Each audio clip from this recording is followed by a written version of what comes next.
Hi guys, welcome back, or welcome if you're new here. This is going to be one of a series video on hidden gems in Cornwall. So we're going to take you to one of our favourite beaches in Cornwall. Sorry about any background noise, kids and washing machine and God knows what. Yeah, watch until the end to find out where this beach is and basically how you can get there and parking and things like that. Well, start with parking. We park on this road that you can see now.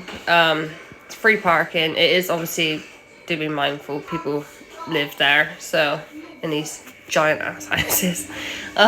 So don't park in front of their gates and stuff. And there is double yellows on some of the stretch of the road, but not all, so just watch where you're parking. But yeah, we park on this road, free parking all day. It's literally just like, I don't know what you call it, a residential street, I guess, where people live. I think that's what you call it. But yeah, obviously some parts you can't park in, other parts you can, so make sure you check. But yeah, really pretty houses as well. I had a look at, when we first found the beach, I looked on Google Maps to sort of see where we could park near it, and one of those houses actually has its own roundabout. Like, what the hell?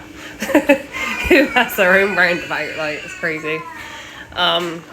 But yeah, there. In terms of what's around the area, back up in the village, there is a couple of pubs, so you could go there for toilets or food or whatever.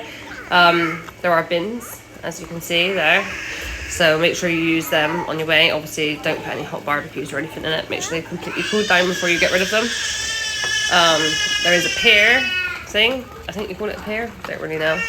But at high tide, a lot of people do jump off of it. I have done, it's quite fun. But you need to make sure you jump off the very end.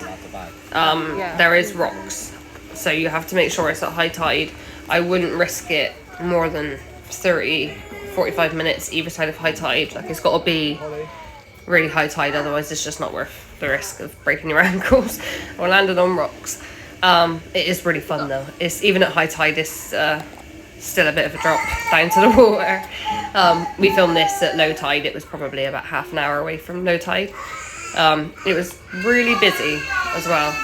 It's usually really quiet. You'll have maybe 3 or 4 families on either side, and that's it, because there's like a little beach either side of the pier as well, so you can kind of pick whichever side's the quietest. The side to the right is more sand, and obviously shells and sea glass. The side to the left is more stones and a lot more shells and stuff for some reason. At low tide, there's a lot of rock pools. I have, walking along there, I have seen a sea anemone in one of the rock pools, which is pretty cool. And snorkeling, I've seen a Dover sole, which is quite fun, and a load of other little fish. Yeah, so obviously the bins are back up behind where this is filmed. There's like a little road that you walk down to. In the distance, you can see, I think it's called St Anthony's Lighthouse, St Anthony's Head, one of them. But yeah, lighthouse in the distance. And across the water is Falmouth and Penryn. Not sure whereabouts roughly. Some people do paddleboard across. I'm not brave enough. I get a bit nervous that the tide's gonna like take me out to sea or something. But it is lovely though. And there's like I don't know what you call it. It's like a yellow thing that floats in the water. By the boat, no, I can't really show you. But yeah, I swam out to there and back once. Oh my god, I thought I was going to die. It was a lot further than it seemed. But yeah, it's a really nice beach though. So much sea glass and seashells. So if you like collecting things like beach treasures to make stuff, it's a good place.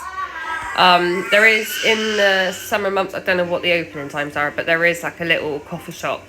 But again, there is no toilets. So if you needed to use a toilet, you'd have to probably go back up into the village and buy a pint at the pub. So yeah, and it's a bit of a trek, so probably you want to just go to the toilet before you go leave the house and not stay too long.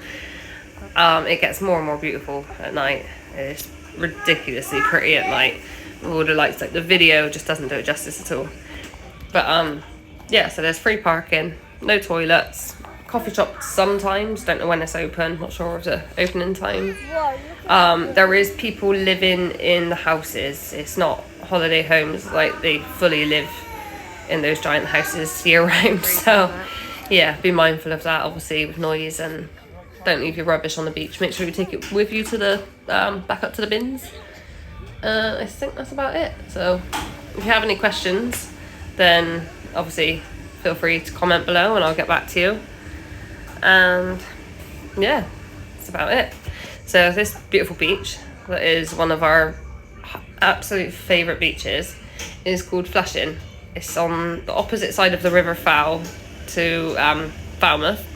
Obviously you can see Falmouth across the river, and I will add, I guess, the postcode or the address.